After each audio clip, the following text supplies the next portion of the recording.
Mr. Turk, thanks for being with us on Stock Shotz this morning. It's a pleasure to be here.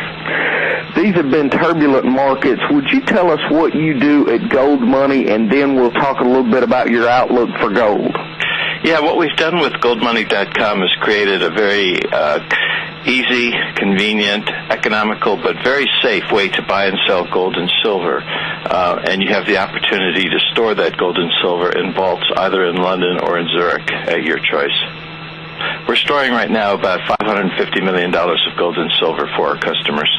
That is great. You know, I saw Mark Faber on Bloomberg about 6 weeks ago, and his comment was, buy the physical metal. He said he didn't advocate any other kind of investment but the physical metal. He thought that things would get that bad, and I thought that was a pretty strong statement. Yeah, I agree with Mark on that point. You know, when you own physical metal, you don't have counterparty risk. And in an environment where you don't know whether your bank is safe or your broker is safe, you know, given what's happened in the post-Lehman Brothers environment, you want to avoid counterparty risk at all costs. And, you know, gold is the only money that doesn't have counterparty risk. When you buy physical metal, you really have only two ways to do it. You buy it and store it yourself, or you buy it and have someone store it for you, which is what we do in Gold Money.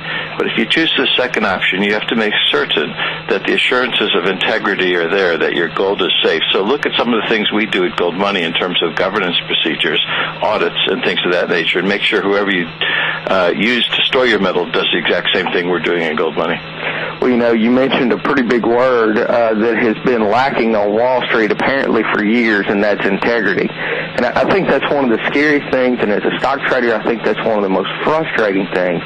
I trade my own stocks. I don't turn my money over to anyone else. But when you look at what's going on, these kind of things that have lacked integrity have really weighed on the market, and it's brought a more difficult trading environment to those of us that are sitting there trading our own money. So I've looked at Gold Money, and I think you got a great concept. Thank you very much. It's going very well. We have customers in over 100 different countries around the world, and we're growing very rapidly. People do find it very useful. And this is an environment when you really want to own precious metals, physical gold, physical silver. You have to have that in order to protect yourself. Plus, the metals are still relatively undervalued, even though they've come as far as they have. Now, that's what I wanted to talk to you about. Let's talk about some of that growth. A couple of the things that you see in a normal market have basically been thrown out the window here. One of the things that has frustrated me with the mainstream media is I have heard sayings like gold goes up the stairs but comes down the elevator, so be careful. I have contended that this time is different with gold, particularly given the fact that we've been in what many have considered to be a deflationary, disinflationary, whatever term you want to use, over the past few months. We've seen prices coming down, but yet gold has gone up. That would have typically been negative for gold. Do you have a price target for gold in this environment? Well, for this year, I've been expecting gold to climb over 1,000 sometime during the first quarter. And I think there's a good probability that once we get over 1,000, we're going to stay there. And the reason why I expect we're going to stay in the four digits is because of what's going on in the Federal Reserve and the federal government in terms of all of this money that's being created and all of this money that's being spent and borrowed. This is ultimately very, very inflationary. We're going through a period when asset prices are declining because of this striving for liquidity, but we're probably ending that part of the cycle, and I think we're going into a very inflationary period. So I think, $1,000 gold is, in the cards here, and probably we're going to see something $1,500 or above as we move toward the end of the year, because the financial problems are not over. They're going to get worse. Oh, absolutely. I've contended that the stimulus package and a lot of the things that are going on at the government level are going to create rampant inflation. We've had economist John Williams on our show, and he contends that we could potentially see a hyperinflationary depression. Yeah, that's what I'm sort of leaning toward as well. It seems hard to think that you could have a hyperinflation, but it's not. Hyperinflation does not come from bank lending.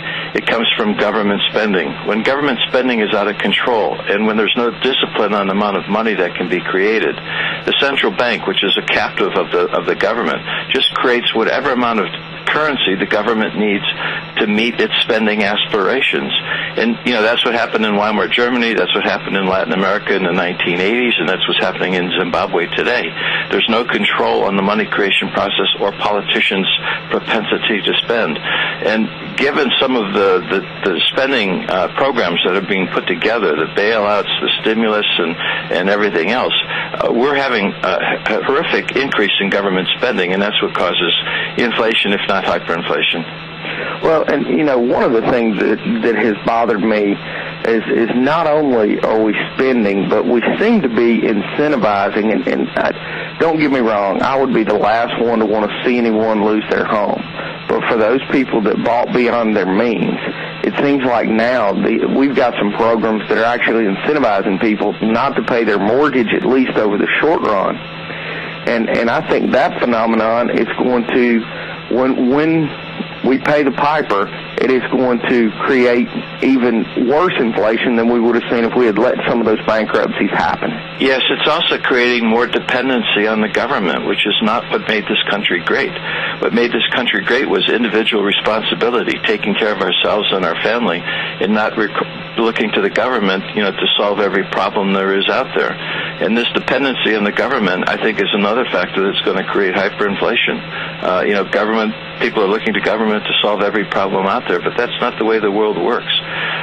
So by doing all of the subsidizing, we're rewarding bad decisions, and that really is anti-American. It's anti-free market, and I agree with you. It's not the way to go.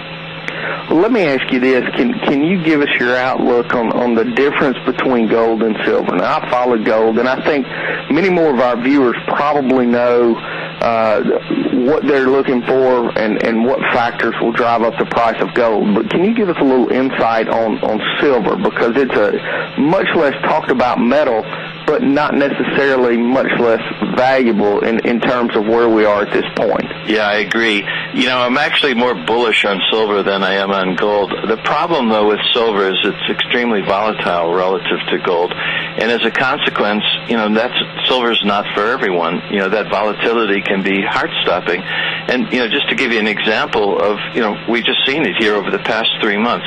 The way I look at the gold and silver is compare their ratio, how many ounces of silver it takes to buy an ounce of gold. I mean, a couple of years ago, it took 45 ounces of silver to buy an ounce of gold. During this correction we had last year, it took as much as 84 ounces of silver to buy an ounce of gold. So on a relative basis, silver really got whacked. But, in the long run, right now we're about 68 ounces of silver to buy a gold, so silver is starting to outperform relative to gold again. And in the long run, I think we're going to go back toward the historical average, around 15 ounces of silver to buy an ounce of gold. So silver will outperform gold in the long run, but it will come with a lot of volatility. So the way I explain it is that, both metals can solve your objective of, having money that doesn't have counterparty risk, but silver is a lot more volatile than gold, and therefore it's not for everyone. Well, that would be, if it gets back to the historical level, that would be a great move, especially if you look at the fact that gold will probably be going up over the long haul during that time. Yes, exactly.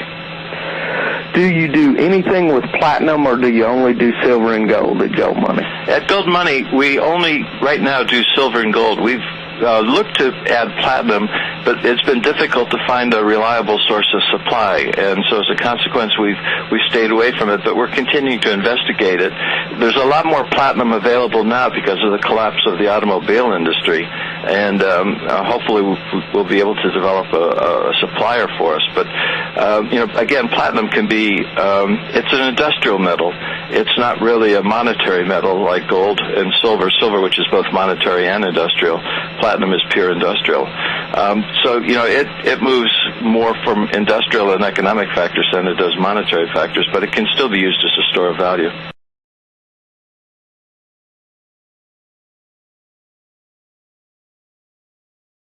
For the rest of this great interview, visit our website, www.stockshotz.tv.